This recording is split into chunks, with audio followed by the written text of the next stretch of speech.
লালমাটির দেশ বাঁকুড়া। বাঁকুড়ার বিষ্ণুপুর অনেক পুরনো শহর। চারিদিকে শুধু পুরনো ইতিহাস ছড়িয়ে ছিটিয়ে রয়েছে। এখানেই চলছে 37তম বিষ্ণুপুর মেলা। আজকে চলুন আপনাদের সেই মেলা একটু ঝলক দেখাই। সব থেকে কম সময়ে হাওড়া থেকে পুরুলিয়া ভায়া বিষ্ণুপুর যেতে চাইলে যেতে হবে হাওড়া পুরুলিয়া সুপারফাস্ট এক্সপ্রেস চড়ে।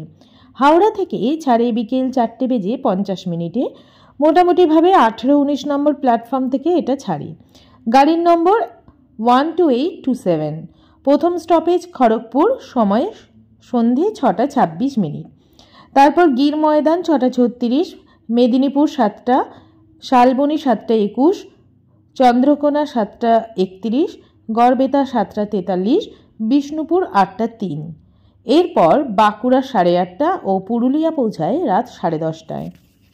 যদিও আজকে আমাদের ট্রেনটা একটু লেটেই ছেড়েছে, 4:50 বদলে মোটামুটি 5:20 আমাদের ট্রেনটা ছেড়েছে এবং প্রায় 8:30 বেজে গিয়েছিল আমাদের এই বিষ্ণুপুর পৌঁছতে। 323 কিলোমিটারের এই দূরত্ব যেতে সময় লাগে 5 ঘন্টা 50 মিনিট।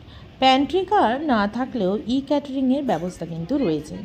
এছাড়াও প্রতিটি স্টেশন থেকে বিভিন্ন ধরনের খাবার কিন্তু এখানে ওঠে, যেমন ঝালমুড়ি, তারপরে বিভিন্ন ধরনের স্ন্যাক্স, চপ, সিঙ্গারা, চা সব কিছুই আপনারা ট্রেনের মধ্যে পেয়ে যাবেন।